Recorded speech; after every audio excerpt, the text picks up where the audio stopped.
नमस्कार साथियों, मैं हूं निपुण भार्गव और आज है 27 मई, तारीख जो सिर्फ कैलेंडर का एक पन्ना नहीं बल्कि भारत की राजनीति, क्रांति और दुनिया की इंजीनियरिंग के इतिहास में एक गहरी छाप छोड़ गई।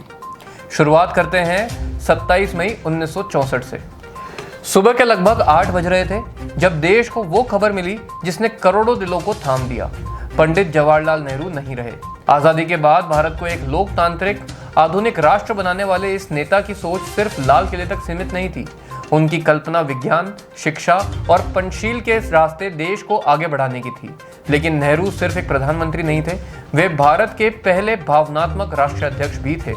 उनकी मौत के साथ देश ने सिर्फ एक नेता नहीं खोया, एक विचार, एक सपना खो दिया। वहीं ठीक 34 साल पहले 27 मई 1930 को एक और घटना घटी थी। लाहौर षड्यंत्र केस में भगत सिंह और उनके साथियों को छुड़ाने की तैयारी चल रही थी।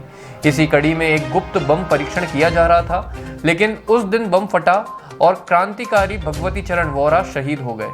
उम्र सिर्फ 25 साल, लेकिन जज्बा ऐसा कि मौत भी इनकलाब को नहीं रोक पाई। भगत सिंह ने उन्हें आत्मा का सच्चा क्रांतिकारी कहा था।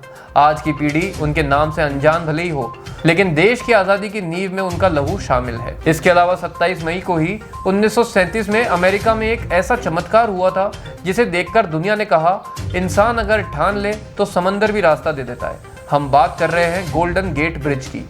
सैन फ्रांसिस्को की खाड़ी पर बना ये पुल उस समय का सबसे लंबा सस्पेंशन ब्रिज था। तकनीक, डिजाइन और इंसानी हिम्मत की मिसाल बना ये ब्रिज आज भी करोड़ों लोगों की यात्रा का हिस्सा है और इंजीनियरिंग की किताबों का गौरव भी है। तो दर्शकों, ये था 27 मई का इतिहास। एक ही तारीख, लेकिन कितनी कहानियां। कभी नेहरू के सपनों में दिखता भारत, कभी भगवती चरण वोरा की शहादत में इनकलाब, और कभी समंदर पर टिका पुल जो बताता है कि हिम्मत की कोई सीमा नहीं होती। यही है इतिहास जो हमें जोड़ता है, सिखाता है और कभी कभी रुला भी देता है। फिर मिलेंगे एक नई तारीख, एक नई कहानी के साथ। धन्यवाद।